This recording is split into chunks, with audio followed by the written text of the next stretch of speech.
Work in process, c'est une façon de se réinventer, de réinventer le monde du travail, de se dire qu'on peut bosser moins et mieux, qu'il n'y a pas de règles en la matière, qu'on peut développer son business en prenant soin de soi et que souvent, si on veut faire grandir l'un, il faut travailler sur l'autre. Ici, je vous partage des étapes, des méthodes, des outils, des réflexions, en bref, des process pour créer la croissance que vous voulez en respectant qui vous êtes. Salut au fait, moi c'est Marino Barré. J'adore parler de santé mentale, psychologie, neurosciences, organisation pour les entrepreneurs.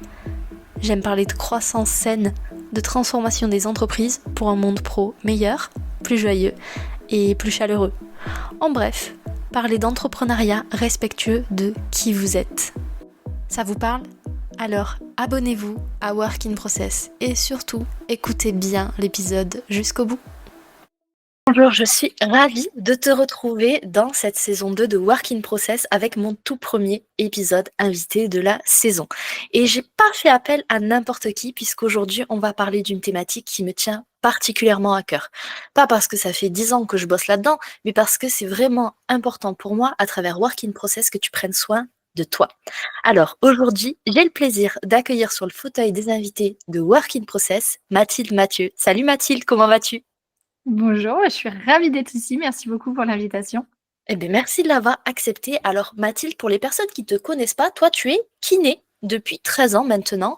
Et puis, suite à un déclic professionnel, tu t'es formée à la prévention au travail de bureau pour lutter contre la sédentarité. En plus, tu fais des super posts LinkedIn tous les jours. C'est des super rappels pour se motiver à bouger et à prendre soin de soi et changer la norme de la santé au travail. Et ça tombe bien parce qu'aujourd'hui, on va parler de cette fameuse qualité de vie au travail. Pourquoi c'est important quand on est entrepreneur? Est-ce que tu peux déjà nous expliquer ce que ça veut dire qualité de vie au travail? Alors, la qualité de vie au travail, c'est très, très large, mais en soi, c'est tout ce qui va nous permettre de prendre soin de notre santé, le temps qu'on est au travail. On a quand même tendance, un peu dans l'inconscient collectif, à penser qu'on loue notre corps au travail et qu'au final, alors peut-être encore plus quand on est salarié, mais au final, on a l'impression que quand on s'installe sur notre poste et jusqu'à temps qu'on s'en aille de notre chaise, on est un peu, censé, ne pas bouger et être, productif en permanence, alors que c'est plutôt l'inverse. On peut pas être productif, 7 heures par jour, donc on est obligé d'inclure des pauses et du mouvement. Et la différenciation, surtout avec le fait d'être entrepreneur, c'est que finalement, toute l'entreprise dépend finalement de nous. Et donc, dès que notre santé est un peu mise à mal, et ben en fait, on va avoir un risque aussi professionnel dans la mesure où, à part si on a des prévoyances, etc., mais en fait, on n'a pas d'arrêt de travail. Donc, c'est notre santé est aussi primordiale pour la santé de notre entreprise au final. On est bien d'accord. Et cette sédentarité, moi, je sais que je la vois tous les jours, ne serait-ce que dans mon propre quotidien d'entrepreneur. Est-ce que tu peux nous expliquer ce que c'est? Parce qu'on en entend parler, mais concrètement, à quoi ça ressemble? Alors la sédentarité, c'est, pas vraiment le mot qu'on devrait utiliser. En fait, on devrait plutôt dire les comportements sédentaires et Mhm. en fait, les comportements sédentaires, c'est l'ensemble des comportements, avec, lequel on est proche de l'inactivité. Donc en fait, notre corps, tous les comportements, qui vont être par exemple assis, debout en statique, allongé, en fait, tout ça se rapproche de la position, allongée où on est en inactivité corporelle. Donc tout ça, c'est l'ensemble du coup des comportements sédentaires et en fait, effectivement, eh bien la sédentarité, ça va engendrer énormément de conséquences sur notre corps et sur notre santé. Et du coup, c'est l'inactivité corporelle qui va donc engendrer plus de risques d'avoir des cancers, plus de risques cardiovasculaires pour nos articulations, etc. Et donc, du coup, on voit bien finalement que ça va avoir un impact global sur notre santé en général. En fait, c'est un sujet qui touche vraiment tout le monde parce que quand on y réfléchit, tu parles de position statique, donc assise, allongée, et cetera, ou debout. Au final, c'est notre quotidien. Quand on est couché, alité ou quand on travaille sur un ordinateur qui soit fixe ou portable, généralement, on bouge pas beaucoup, en tout cas. Non, c'est vrai que c'est un énorme problème de santé publique, hein. En fait, moi, des fois, là, j'ai mes 2 enfants qui sont, rentrés dans le système scolaire. Tu vois, je me dis que finalement, dès le tout petit âge, on est quand même conditionné à rester assis sur une chaise sans bouger. C'est un peu ce qu'on leur apprend toute la maternelle.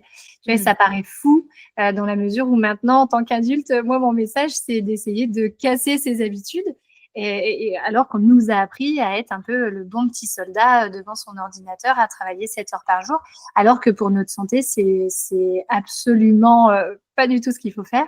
Dans la mesure où si on ne casse pas en fait ce rythme où on est assis trop d'heures dans la journée, et ben forcément c'est là que va commencer les conséquences sur notre corps. Donc il faut repartir en fait des bases et réinclure du mouvement très régulièrement dans notre quotidien parce que finalement on peut tourner le problème dans le sens et se dire que c'est l'activité physique et le fait que notre corps soit en mouvement qui va protéger notre santé sur le long terme. Donc du coup, il faut le réinclure même dans notre activité professionnelle. J'adore et tu as donné quelques exemples, d'impact sur la santé physique, mais moi j'ai envie qu'on fasse un petit focus sur la santé, psychologique, la santé mentale. Est-ce que tu saurais nous donner des exemples de conséquences que la sédentarité ou pardon, les comportements sédentaires, peuvent avoir sur notre santé mentale, notamment quand on est entrepreneur?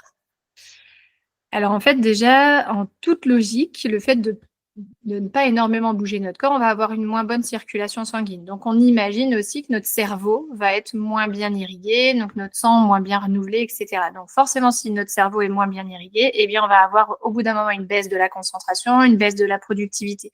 Donc ça, c'est un peu l'effet immédiat, on va dire, du fait d'être assis de nombreuses heures. Et encore, on n'en a pas forcément conscience parce qu'on est tellement habitué qu'en fait, on Mmh. le compense un peu tout ça et finalement, on a l'impression que c'est notre normalité. Et après, dans tous les cas, il y a aussi l'impact sur la santé mentale générale. Alors là, je tournerai aussi un peu le problème dans l'autre sens, mais en fait, par exemple, maintenant, on sait que les syndromes dépressifs, et ben, en fait, la première prévention et le premier traitement, c'est l'activité physique. Donc, de réinclure en fait du mouvement dans son quotidien, ça prend aussi soin de notre santé mentale. D'une part, parce que par exemple pour le stress, eh bien en fait, on va grâce à l'activité physique, et alors je parle pas forcément de sport, hein, mais rien que d'aller marcher, etc. Bah, en fait, on vide un peu la coupole de stress qu'on va avoir accumulé au fur et à mesure de la journée. Donc, c'est aussi une activité ressource. Donc, c'est aussi prendre soin de nous au fur et à mesure de la journée. Mmh. Et après, ça a un impact effectivement sur le fait d'inclure des pauses actives, etc. Et donc, du coup, on va revasculariser un peu notre corps de manière un peu préventive. Et du coup, ça va aussi nous permettre d'être plus actifs et d'être mieux dans notre tête, mieux dans notre corps. OK, donc ça va jouer sur tout un tas de mécanismes, en fait. Là, je me rends compte que ça peut toucher de la dépression, mais ça peut toucher aussi de l'anxiété puisque tu parlais de stress tout à l'heure.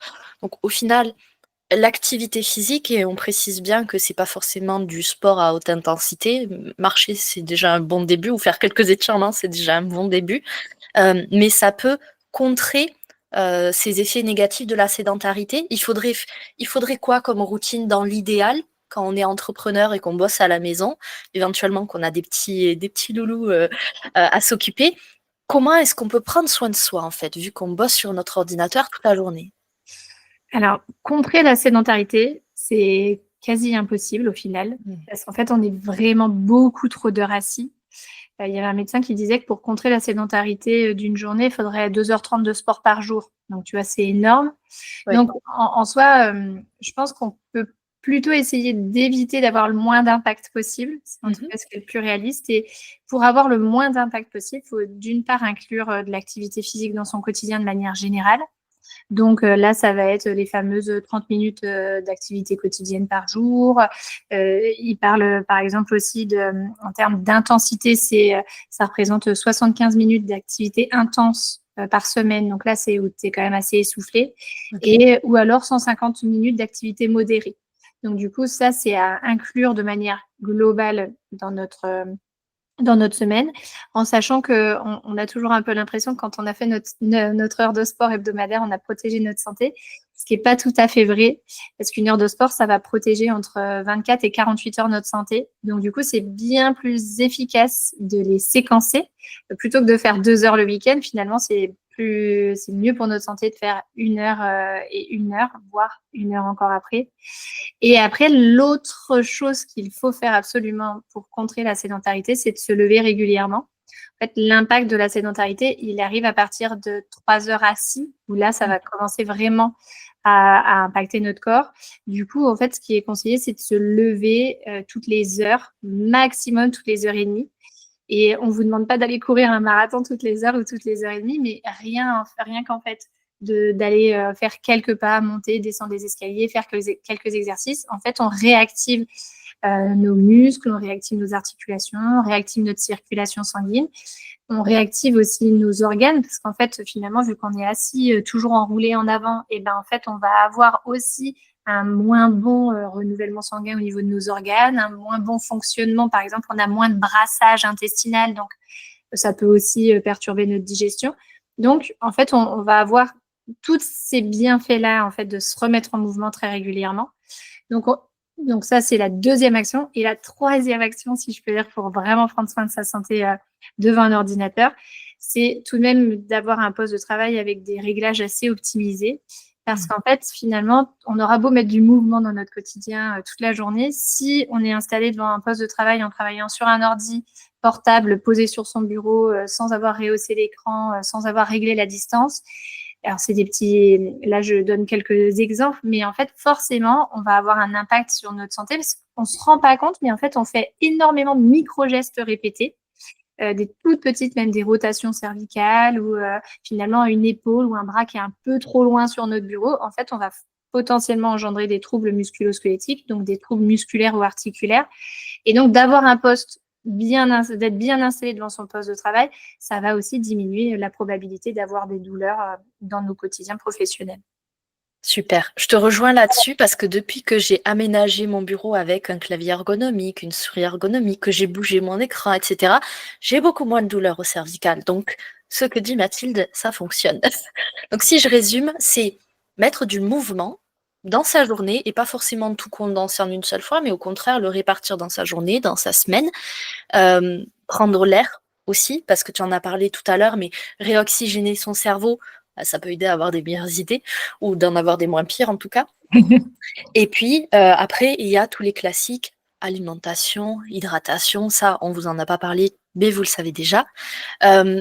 Moi, ce qui m'intéresserait qu'on creuse là toutes les deux, c'est par rapport au fait d'être entrepreneur, est-ce que toi tu as repéré des différences ou des points spécifiques par rapport à une personne, un salarié par exemple, qui va bosser sur un ordinateur classique? Alors, je dirais que l'avantage d'être salarié, c'est qu'au final, tous nos achats, on peut les faire nous-mêmes. Mhm. En fait, tu n'as pas besoin d'avoir l'accord de ton supérieur pour aller t'acheter une souris ergonomique. En fait, tu peux très bien t'équiper et passer en charge tous tes équipements. Donc, du coup, en fait, finalement, même si on n'a pas les moyens de tout acheter d'un coup, on peut très bien dispatcher et être au fur et à mesure de mieux en mieux installé. Donc ça, c'est quand même le premier point positif. Et après, je dirais que ça dépend des profils d'entrepreneurs parce que tu as les gens qui vont faire passer leur santé après leur business et qui au final, alors ça c'est aussi peut-être souvent dans la phase de création ou de début d'entreprise, je pense qu'on est tous très focus sur nos projets entrepreneuriaux et du coup on a parfois peut-être tendance à se dire que notre corps aller faire du sport, aller marcher, aller c'est pas la priorité. Sauf que c'est là où des fois on va un peu trop loin, que ça soit sur notre santé physique ou sur notre santé mentale. Et ensuite, il y a l'autre catégorie où je dirais qu'il y a j'ai quand même des entrepreneurs qui me contactent, tu vois, de manière volontaire en disant, en fait, j'aimerais bien adapter mon poste de travail parce que je me rends compte que j'y passe toutes mes journées et que j'ai envie de bien installer. Donc, en fait, finalement, dans tous les cas, on reste tous des humains et on se rend bien compte qu'on doit prendre soin de notre santé. Là où le seul petit truc encore, mais bon, ça c'est parce qu'on n'est pas éduqué comme ça, mais en fait, ce qui est encore un petit peu triste, c'est que finalement, la prévention, elle arrive souvent quand on a déjà eu un problème.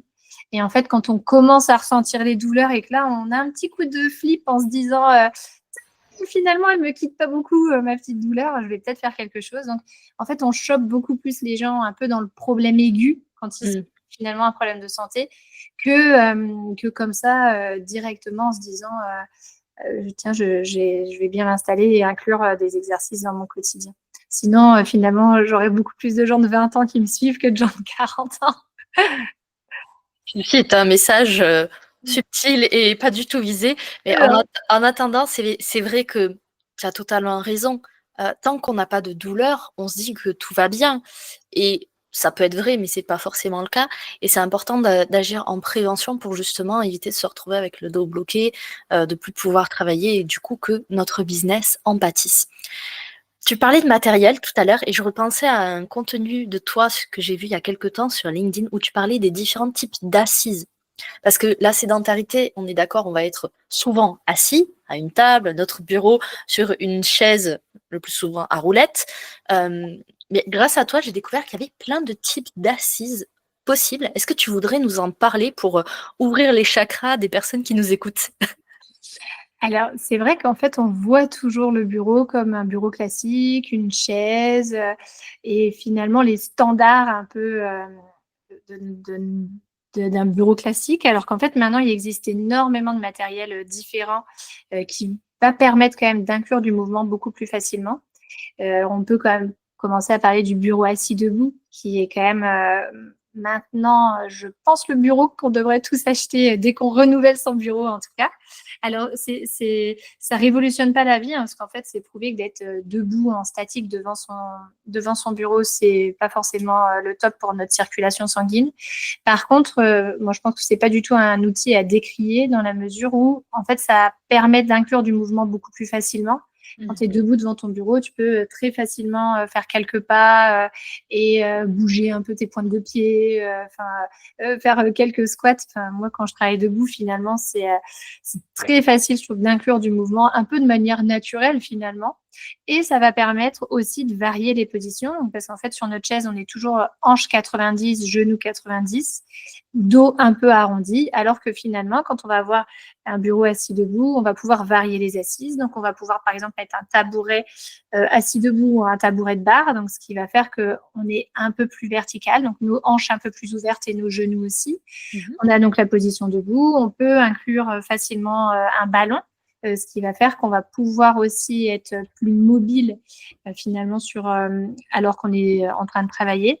Il existe aussi des petites galettes, donc ça remplace le ballon pour les personnes qui n'ont pas de place dans leur bureau, et donc ça se met finalement sur une chaise ou sur un fauteuil, et ça va permettre aussi du coup de rajouter un plan instable sous nos fesses et donc finalement de mobiliser son bassin de manière quand même assez simple. Et la galette, on a aussi l'avantage qu'on peut monter dessus et faire un peu d'équilibre en mettant un pied sur la galette.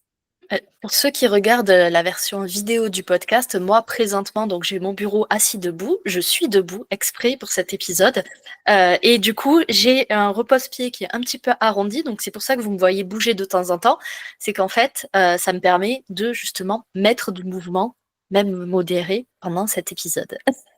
Totalement. Moi, je fais toutes mes visios debout. Tu vois, le podcast, pour moi, c'est pas encore position debout parce que sinon, je bougerais trop. Donc, pour être concentrée. Mais en soi, on peut, au fur et à mesure, associer des tâches assez faciles, en tout cas pour nous, qui vont permettre d'être debout sans demander beaucoup plus d'efforts. Et maintenant, il y a même les tapis de marche qu'on peut inclure sur son bureau assis debout, et ce qui inclut encore plus de mouvement, du coup, dans son quotidien professionnel. C'est vrai. Et tu parlais justement des différentes tâches qu'on peut associer aux postures qu'on a. J'ai envie de dire, c'est une question aussi de préférence.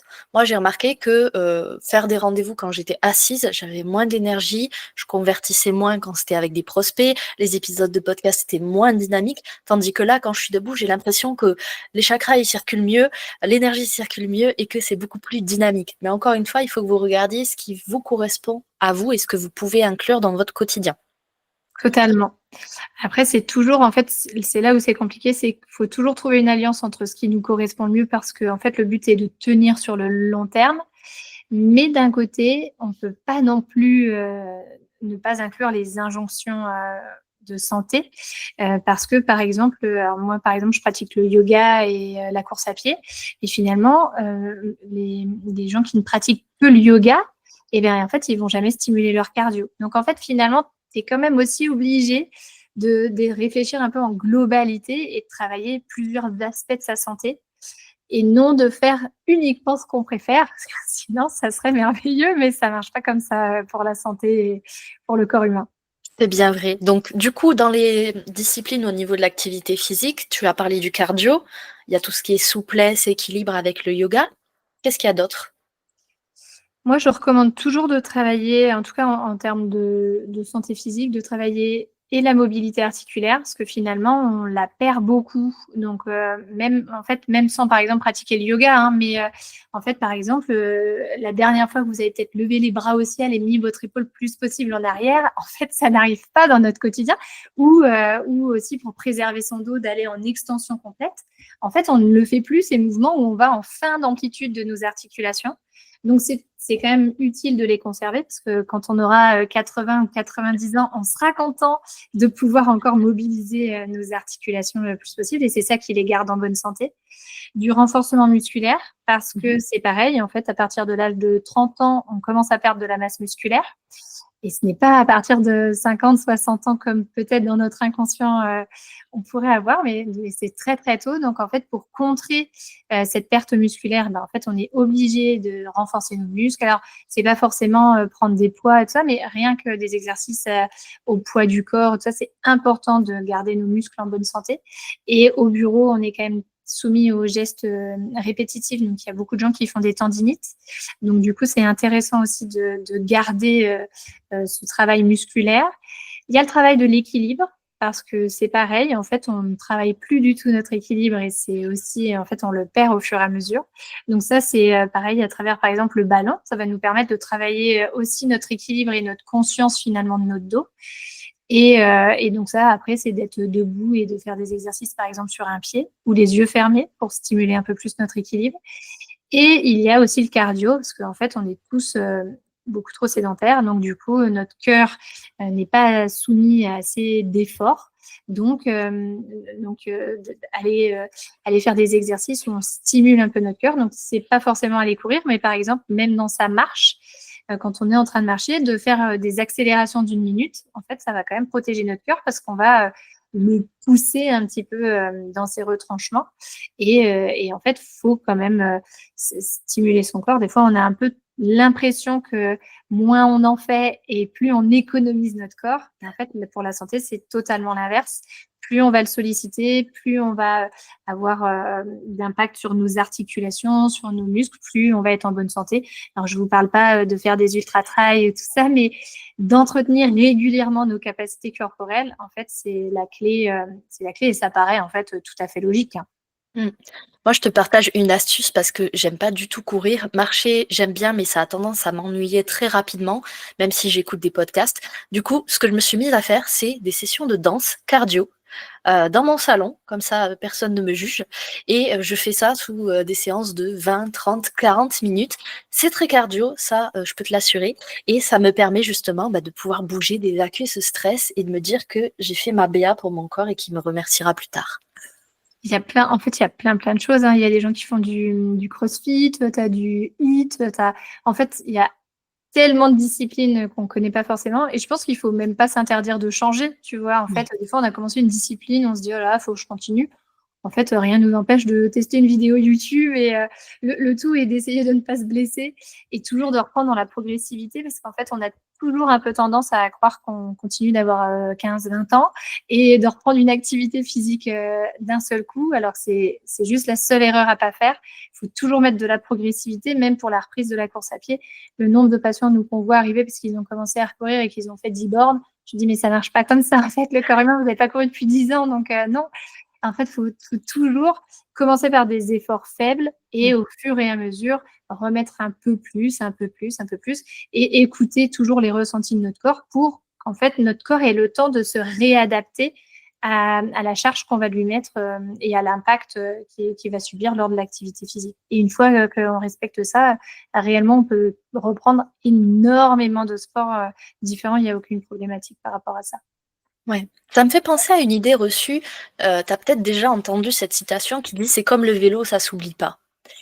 Là, par rapport au corps, effectivement, vous n'allez pas forcément oublier des mouvements de votre sport favori. Par contre, si vous ne l'avez pas fait depuis longtemps, allez-y tranquillement. Vous ne faites pas la course et même si vous faites de l'athlétisme, vous avez le temps dans tous les cas. Donc, pas de stress à avoir là-dessus. Et moi, là, ce que je me posais comme question en t'écoutant, je me suis dit, pour les personnes qui bossent, par exemple, en espace de coworking, tu vois, où tu peux pas forcément faire des postures de chien tête en bas au milieu de tout le monde. Pour ceux qui ne connaissent pas le yoga, je vous invite à aller voir sur Google Images à quoi ça ressemble. Mais du coup, pour les personnes qui bossent dans des espaces où il y a d'autres êtres humains autour d'eux, est-ce qu'il y a des petits étirements qu'on peut faire discrètement, qui vont nous faire bouger, qui vont nous faire du bien? Alors, en soi, il y a 2 façons de voir les choses. La première, c'est de se dire que dans tous les cas, un jour, on sera tous obligés de bouger régulièrement. Donc en fait, finalement, pour l'instant, on a l'impression qu'on est totalement ridicule de bouger devant les autres. Moi, pour le faire beaucoup, dans beaucoup d'endroits différents, je peux vous assurer qu'en fait, la majorité des gens s'en foutent et vous regardent même pas.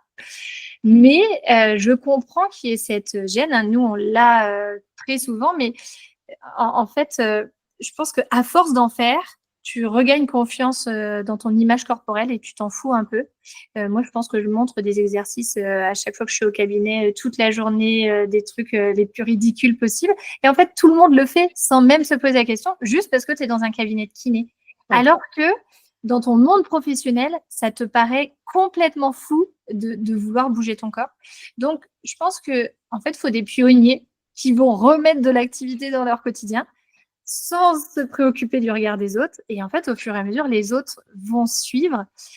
J'ai un cousin qui va souvent bosser au Japon. Et en fait, au Japon, dans les usines, toutes les 2 heures, je crois qu'il y a une musique qui retentit. Ils font tous une chorégraphie. Les chaînes s'arrêtent et après, le travail reprend. Et en fait, tout le monde le fait parce qu'ils sont très disciplinés et que c'est comme ça. Et en fait, donc là-dessus, je pense qu'il faut un peu, la première étape, c'est de se libérer du regard des autres, ce qui est, je pense, la plus dure, en tout cas. Et après, ça peut être des exercices très discrets, même de faire des exercices assis. Le seul petit problème par rapport à ça, c'est qu'en fait, si on les fait assis devant son poste de travail, on ne va pas lutter contre la sédentarité parce que du coup, on n'aura pas réactivé son corps debout. Donc, en soi, c'est quand même assez dommage de ne pas se mettre debout, mais juste de se mettre debout et de faire quelques rotations, quelques extensions. En vrai, c'est pas ridicule du tout. Les gens se poseront même pas la question. Ils se diront, tiens, elle doit avoir un peu mal au dos, elle fait 2-3 trucs. Et en fait, au fur et à mesure, c'est quand même assez facile d'en réinclure sans trop se poser de questions. Après, je conçois entièrement que quand tu es dans un open space et que tu es devant tout le monde, ça soit compliqué. Dans un espace de coworking, tu as quand même toujours un petit endroit où tu peux te mettre, un petit bout de couloir, un truc où tu es un peu moins au regard des autres et de faire tes exercices et peut-être de motiver tes collègues à aller faire une pause active. Ça sera top. Allez, défi de cet épisode, tu prends les collègues qui y a autour de toi dans l'open space ou dans l'espace de coworking et vous préparez une flash mob. Vous pouvez l'enregistrer et nous la partager à Mathilde et à moi sur les réseaux sociaux. On viendra vous apporter de la force.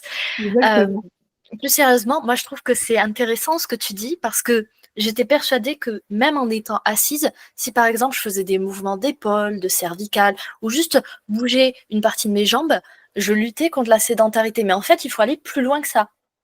Faut quand même aller un peu plus loin. En fait, le problème, c'est quand même d'être tout le temps assis. Et en fait, rien que de se remettre debout, tu vas donner une variété de mouvements à tes hanches, tes genoux et ton dos.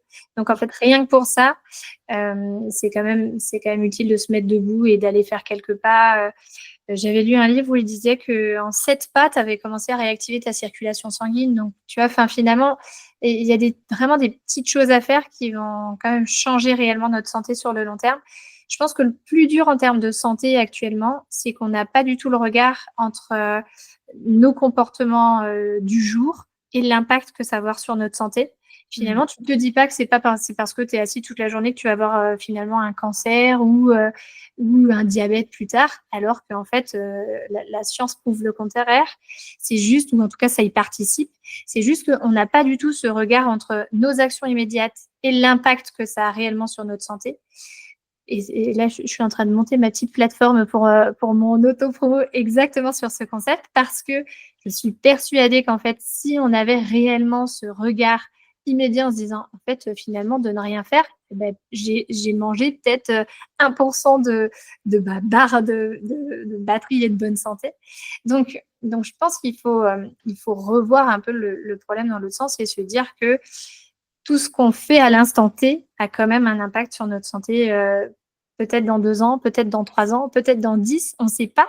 Mais en fait, il faut mettre toutes les chances de son côté pour essayer de rester en meilleure santé le plus longtemps possible. Et malheureusement, même quand le problème de santé arrive, mais jamais les gens se disent tiens, c'est peut-être parce que ça fait 10 ans que je suis assis sur une chaise devant mon ordinateur et que je ne fais rien depuis 10 ans.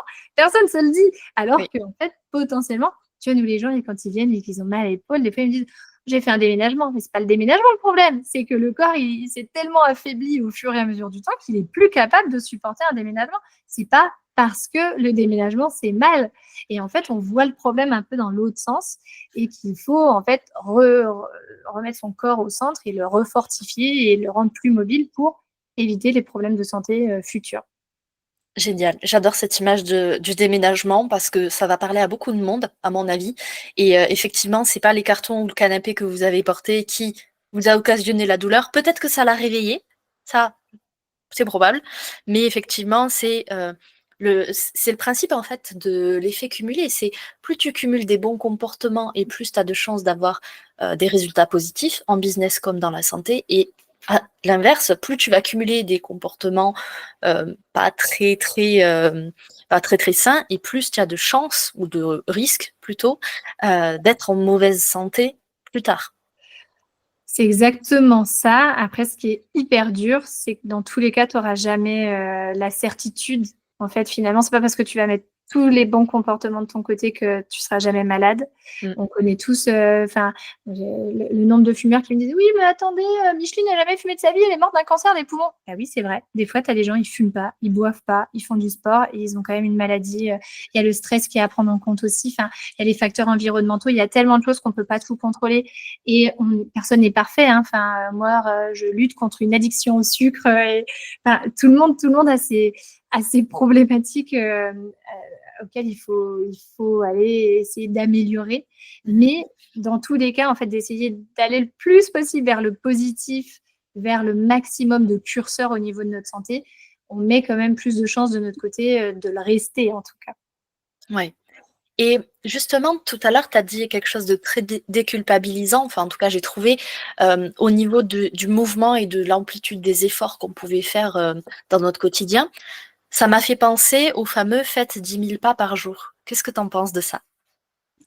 Alors, les 10 000 pas par jour, c'était commercial à l'origine. En fait, ça a été créé par une marque de de podomètre, pardon, qui s'appelait, je crois, les 10 000 pas. C'était pas français, mais je ne sais plus, je sais plus quelle nationalité c'était. Et en fait, du coup, c'est resté un peu comme ça.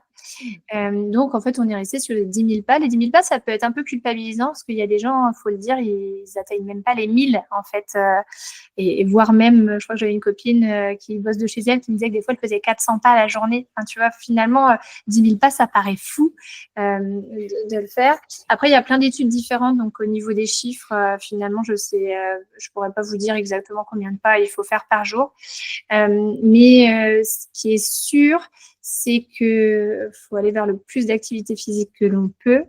Et je pense que faut toujours se dire que 1 est supérieur à 0. En fait, des fois, on met des petites choses en place et on se dit, mais c'est pourri, ça sert à rien. Et en fait, c'est pas vrai. Enfin, finalement, si tu décides de te lever un jour et de faire un squat, probablement que ça va rentrer dans tes habitudes et que le lendemain, à la place d'en faire un, t'en feras peut-être 2.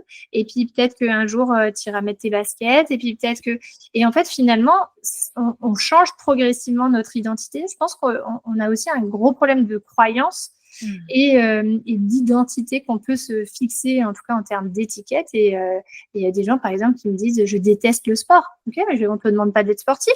On te demande juste de faire quelques mouvements, de te connecter à ton corps, d'aller bouger. Et en fait, c'est déjà très, très bien pour sa santé sur le long terme. En fait, en plus, je pense que les réseaux sociaux ne nous aident pas réellement là-dessus parce que maintenant, quand tu ouvres Instagram, tu vois que des gens super bien gaulés, super bien foutus et qui vont courir. Tu vois, la dernière fois, j'ouvrais, moi, j'avais une nana qui allait courir des ultra-trails. moi, jamais je courrais d'ultra-trail de ma vie, tu vois, et en soi, tout ira, c'est pas grave. Ouais. Et je pense qu'on a cette déformation, en fait, et en termes de sport, et en termes de physique, et en termes d'esthétique, et ce qui biaise un peu aussi toute notre vision de la santé. Alors qu'en fait, il faut juste bouger et prendre des bonnes habitudes pour être en bonne santé sur le long terme. C'est vrai. On pourrait en parler de long en large et en travers des réseaux sociaux parce qu'il y a énormément à dire dessus, mais on va refermer cette parenthèse pour cet épisode. En tout cas, ce que j'aimerais que tu retiennes de cet épisode, toi qui es en train d'écouter, c'est mets en place des routines dans ton quotidien, du mouvement. Et encore une fois, on ne te dit pas d'aller faire un marathon, mais ne serait-ce que des étirements. Moi, par exemple, quand je me brosse les dents, je fais des squats. Quand je prépare mon rooibos, je fais des fentes. Bon, personne ne me voit, mais c'est pas grave. En fait, investis en toi, investis en ta santé, parce que personne ne pourra le faire à ta place. Je ne sais pas ce que tu en penses, Mathilde, si tu veux ajouter quelque chose, mais c'était vraiment ma volonté avec cet épisode de montrer qu'il n'y a pas besoin de faire les 10 000 pas, de s'inscrire à un marathon, de faire des choses très compliquées pour prendre soin de soi quand on est entrepreneur. Non, alors je pense il faut faire en fonction de ses sensibilités. Il y a des gens qui ont besoin de se mettre des gros objectifs Tout pour à fait. reprendre quelque chose. Après, si c'est comme ça, c'est OK, ça marche très bien. Et si à l'inverse, c'est de se créer des petites routines quotidiennes, et bien ça marche aussi très bien. En fait, faut réussir à choper le wagon où on peut et où on a là les capacités. Il faut toujours penser progressivité parce que sinon on a des risques de se blesser et de se faire mal. Et c'est pas du tout le but. Et ensuite, là où je pense que c'est le plus dur, en tout cas pour nous tous, en tout cas pour vous, parce que moi j'ai les connaissances parce que je suis kiné, mais en soi, je pense que le plus dur est de savoir réellement quoi faire. Parce que moi, par exemple, j'ai plein de gens qui sont très volontaires, mais globalement, on ne sait pas trop quoi faire comme exercice, on ne sait pas trop comment reprendre et on n'est pas trop guidé. Et en fait, finalement, on a quand même une méconnaissance de notre corps qui est assez flagrante. On ne connaît pas vraiment comment fonctionnent nos articulations, comment fonctionne notre dos, comment... Et du coup, là-dessus, je sens, c'est vraiment pour déculpabiliser, c'est pas non plus si simple que ça de se dire, ok, je me reprends en main et je fais plein de choses dans mon quotidien. Donc, c'est aussi tout un travail d'apprentissage et d'éducation. Oui. Et du coup, pour en savoir plus sur justement les mouvements, les muscles, etc., moi, j'invite tous les auditeurs, les auditrices de Work in Process à te découvrir sur LinkedIn. Toutes tes petites vidéos, c'est des pépites. Et en vrai, pour la confidence, à chaque fois que je vois passer Mathilde sur mon feed, je me lève, je fais les petits exercices et je me dis, OK, là, aujourd'hui, j'ai bougé. Tu sais, c'est trop drôle parce que pour le coup, ça, on me le dit hyper souvent que quand j'apparais dans le fil, les gens, ils me disent, en fait, c'est mon auto-rappel de redressement. Je me redresse en te voyant parce que du coup, ça me fait sourire parce qu'en vrai, c'est un très bon moyen, c'est un très bon moyen, en tout cas, d'en prendre conscience. La première étape, c'est toujours la prise de conscience. C'est ça. Et puis d'être patient aussi avec soi et d'avancer à son rythme avec ses possibilités. Totalement. Super. Bah écoute, merci pour ce super échange. J'ai beaucoup aimé parler de tout ça avec toi. Est-ce que on peut te retrouver quelque part? Alors j'ai parlé de LinkedIn, mais sinon, qu'est-ce que tu prépares en coulisses? Alors effectivement, on peut me retrouver sur LinkedIn. Je suis présente sur les autres réseaux, mais pour le coup, j'y passe beaucoup moins de temps. Donc sur LinkedIn, vous êtes sûr que je répondrai et que je suis là. Du coup, mon gros projet est de développer une plateforme. Pour l'instant, je garde un petit peu le concept secret parce que je suis en train de tout développer. J'ai un petit groupe LinkedIn privé si vous voulez me rejoindre où j'ai déjà dévoilé le concept. Mais en tout cas, le principe sera d'aider et de fournir des exercices et des astuces pour s'installer correctement devant son poste de travail. Tout ça associé à un petit bilan individualisé pour avoir des données individualisées parce qu'on est tous uniques et on est tous différents. Et de rendre ça, bien évidemment, ludique et un peu gamifié parce qu'on en a un peu marre des injonctions sur la santé quand même. Clairement. Donc moi, je vous invite aussi à rejoindre ce groupe parce qu'il y a plein de pépites, mais je n'en dirai pas plus. Si tu veux savoir qu'est-ce qui se passe dans la future plateforme de Mathilde, rejoins-nous sur LinkedIn. En tout cas, merci d'avoir écouté cet épisode jusqu'ici. Merci à toi, Mathilde, d'avoir abordé tranquillement la qualité de vie au travail pour les entrepreneurs. Il y a tellement à dire sur le sujet que je pense qu'on aurait pu parler toute la journée. Mais déjà, avec cet épisode, je pense qu'on va impulser du mouvement et si c'est ça, l'objectif sera atteint. Totalement, on sème des petites graines. Voilà, comme tu as pu le voir, Work in Process reprend du service. Merci pour ton écoute. Si tu es curieux de savoir quels sont les prochains sujets que je vais aborder dans le podcast, surtout abonne-toi à la newsletter. Comme ça, tu es sûr de n'en louper aucun. On se retrouve très vite.